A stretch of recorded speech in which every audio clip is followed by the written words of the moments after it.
আমরা অনেকেই বাড়িতে শ্রীকৃষ্ণের পূজা বা গোপালের পূজা করে থাকি। পূজার আগে ভক্তি মনে শ্রীকৃষ্ণের বিগ্রহকে সাজানো হয়।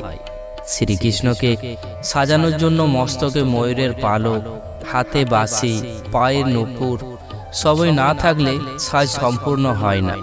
তবে অনেকেই হয়তো জানেন না, শ্রীকৃষ্ণের পায়ে শোভিত নূপুর যুগল কখনোই সমান হয় না। শ্রীকৃষ্ণের এক পায়ের নূপুর বড় এবং অন্য পায়ের নূপুর ছোট কেন? পুরাণে বর্ণিত আছে, ত্রেতা যুগে শ্রী বিষ্ণুর অবতার রূপে রামচন্দ্র এই ধরণীতে পাপ নাশ করতে অবতীর্ণ হন। দুষ্ট রাবণ সীতাকে হরণের পর শ্রী রামচন্দ্র অত্যন্ত ভেঙে পড়েন। শ্রী রামচন্দ্র সীতাকে হারানোর পর রামধনুক মাটিতে রেখে কাঁদছিলেন। তার সঙ্গে উপস্থিত ছিলেন লক্ষ্মণ। হঠাৎ লক্ষ্মণ দেখতে পেলেন রামচন্দ্রের চোখের জল মাটিতে পড়ছে, কিন্তু শ্রী রামচন্দ্র যেখানে কাঁদছেন সেখানে চোখের জল পড়লেও তা রক্ত হয়ে বয়ে যাচ্ছে। লক্ষ্মণ ভ্রাতা রামচন্দ্রকে জিজ্ঞেস করলেন, ভ্রাতা এ কি, আপনি কাঁদছেন অথচ মাটিতে রক্ত দেখা যাচ্ছে কেন? তখন রামচন্দ্র ধনুক সরিয়ে দেখেন একটি ব্যাঙ ধনুকের নিচে চাপা পড়ে আছে, আর ধনুকের আঘাতে তারই রক্ত সেখানে। ব্যাঙের রক্ত এবং শ্রী রামের চোখের জল মিশে সৃষ্টি হয়েছে নদী। শ্রী রাম তখন বুঝলেন এই ব্যাঙ কোনো সাধারণ ব্যাঙ নয়।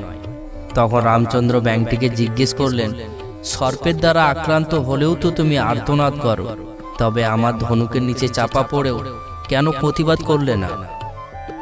উত্তরে ব্যাঙটি শ্রী রামকে প্রণাম করে বলল, প্রভু, যখন কোনো সর্প আমাকে আক্রমণ করে তখন আর্তনাদ করে আপনার কাছেই নালিশ করি, কিন্তু যখন আপনার কাছেই আমার প্রাণ সংকটে তখন কাকে নালিশ জানাবো? তখন রামচন্দ্র বললেন, তুমি পূর্বজন্মে কি ছিলে? ব্যাঙ তখন নিজের আসল পরিচয় দিয়ে বলল, আমি পূর্বজন্মে ছিলাম কর্ণব মুনি। বিশ্বাবসু মুনি ছিলেন আমার গুরু। গুরুর চরণ সেবা করতে গিয়ে একদিন নখের আঁচড় লেগেছিল গুরুর পায়ে। তখন গুরুদেব আমায় অভিশাপ দিয়েছিলেন আমার পরজন্মে ব্যাঙ কুলে জন্ম হবে। অভিশাপের সঙ্গে সঙ্গে গুরু আমাকে আশীর্বাদও দিয়েছিলেন, ত্রেতা যুগে শ্রী রামচন্দ্র অবতার রূপে জন্ম নিলে আমার উদ্ধারও হবে। সবকিছু শ্রবণ করার পর শ্রী রাম ব্যাঙকে বললেন, অবচেতন মনে হলেও তুমি আমার দ্বারা নিহত হয়েছ, এবার বলো তোমার শেষ ইচ্ছে কি? তখন ব্যাঙ বলল, আমার শেষ ইচ্ছে আমার গুরু যেন অন্তিম কালে আপনার শ্রী চরণে ঠাঁই পাবে। তখন রামচন্দ্র ব্যাঙটিকে বলেছিলেন, আমি যখন পরের যুগে অর্থাৎ দাপর যুগে শ্রীকৃষ্ণ রূপে জন্মগ্রহণ করব, তখন তুমি থাকবে আমার ডান পায়ের নূপুর, আর তোমার গুরুদেব বিশ্বাবসু হবেন আমার বাম পায়ের নূপুর।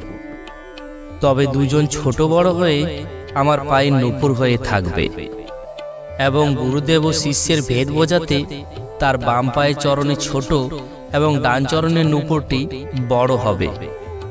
এরপর দাপর যুগে ভগবান শ্রীকৃষ্ণের আবির্ভাবের সাথে সাথেই কংসের কারাগারে শিশু কৃষ্ণের শ্রীচরণে সেই নূপুরোদয় কর্ণব আর বিশ্বাবসু দৈব যোগে হাজির হয়ে ঠাঁই নিল।